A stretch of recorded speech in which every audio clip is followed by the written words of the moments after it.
आजादी की लड़ाई लड़ी, ऐसे जनाब मौलाना मोहतरम अरशद मदनी साहब, स्टेज पर बैठे हुए तमाम मौजूद शख्सियात, एक बहुत बड़ी तादाद में बैठे मेरे दोस्तों और साथियों, सबसे पहले मैं मौलाना साहब का अपनी मुंबई की जमीन पर बहुत बहुत इस्तकबाल करता हूँ, दिल की गहराइयों से इस्तकबाल करता हूँ।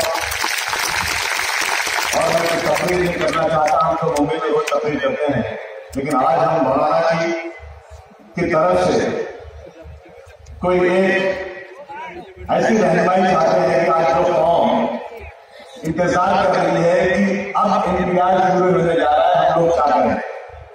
मौलाना साहब, आज आप बता दीजिए पूरी कौम को कि जब इम्तियाज के लोग घरों पर आएंगे तो हमें क्या करना है, और ये आवाज कश्मीर से कन्याकुमारी तक जाना चाहिए। लोग कंफ्यूज है,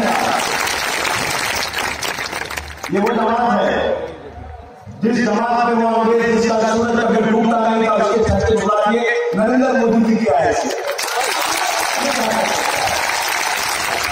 ये वो लोग हैं जो अंग्रेजों के तलवे काटने वाले थे, आज हमसे हमारे मुल्क में हमारा अधिकार छीनना चाहते हैं। कुछ लोग आज मौलाना साहब, जमात इस्लामी, जमीयतुल उलमा, कुछ जमातें मिलकर इस मुल्क में भाईचारगी का पैगाम दे रहे हैं। इस स्टेज पर बहुत सारे लोग बैठे जो गैर मुस्लिम है, मैं इनका सबसे ज्यादा इस्तेमाल करता हूँ, दिल्ली गैर से इस्तेमाल करता हूँ। और जब वो कहने के लिए नहीं कहूंगा तो फिर आज वो गैर मुस्लिम समझेंगे कि आप लोग चुपचाप बैठे हो और उन्हीं की बातों को आप मानते हो। एक शख्स ने कह दिया कि 15 करोड़ मुसलमान 100 करोड़ हिंदुओं के भाई है, शर्म आना चाहिए, चुचुमर पानी में डूब मारना चाहिए ऐसे शब्द बोलने। मौलाना साहब, ये लोग सुबह से शाम तक गैर मुस्लिम भाइयों को लेकर स्कूल में भाईचारगी का पैगाम दे रहे हैं। हमें हमारे भाई ने कहा जावेद साहब ने कि दिल्ली में हम गए पुलिस का घेराव करने के लिए तो 90% गैर मुस्लिम भाई। आज दिल्ली के अंदर शाहीन बाग में एक हाथ में हमारी बहनों के हाथ में तिरंगा झंडा और दूसरे हाथ में भारत वर्ष का संविधान है। उसे पाटिल साहब बैठे हैं, कंडन IAS अफसर, बहुत सारे लोग कितने नाम है जो गैर मुस्लिम है और आज मुसलमानों के साथ कंधे से कंधा मिलाकर इस काले कानून के खिलाफ खड़े हैं।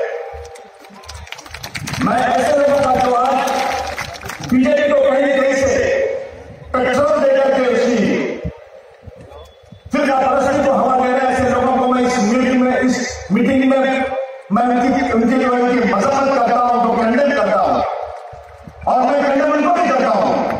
तो ये जैसे लोग, गिरिराज जैसे लोग, सादिक प्रज्ञा जैसे लोग जो आज कहते हैं मुसलमानों को इस मुल्क से पाकिस्तान भेज दो, ये हमारे बाप दादाओं का मुल्क है, किसी के बाप की शादी नहीं है। भाई का नाम पैदा नहीं तो हमें यहां से देख सके, ये तलवे चाटने वाली सरकार में बैठ गए। यार हमारी लीडरशिप बैठी जाए यहां पर, और मैं फिर से कह रहा हूं, इंतजार कर रहा हूं कि एक बयान ऐसा आना चाहिए मौलाना अरशद मदनी साहब का, बैठ करके गौर करने के बाद हमें क्या करना है।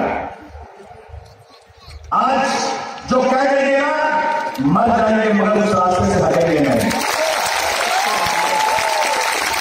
हम लीडरशिप का इंतजार करते हैं। मैं फिर एक बार इस काले कानून की मजम्मत करता हूं और महाराष्ट्र सरकार से भी कह देना चाहता हूं कि आपने कहा था कि मैं बाला साहब ठाकरे का बेटा हूं, और जो वचन देता हूं उसी वचन पे रहता हूं, वचन कभी तोड़ता नहीं। आपने कहा था इसलिए NCR और NDR से किसी को कोई तकलीफ नहीं होने दूंगा। आपसे मेरी गुजारिश है, तो गुजारिश है, बात तो शायद और किसी लैंग्वेज में बात कर सकता हूं। अभी तो मेरी गुजारिश है कि महाराष्ट्र में उसी तरह से जिस तरह से बंगाल में रेजोल्यूशन पास हुआ, जैसा केरल में पास हुआ है, अभी असेंबली शुरू होने जा रही है, उस असेंबली में आप एक जो है प्रस्ताव पास कर दीजिए ये मेरी गुजारिश आपसे है। आप सबका बहुत बहुत शुक्रिया। मैं फिर से पूरी जमात उलमा को जो बाहर से लोग आए सबका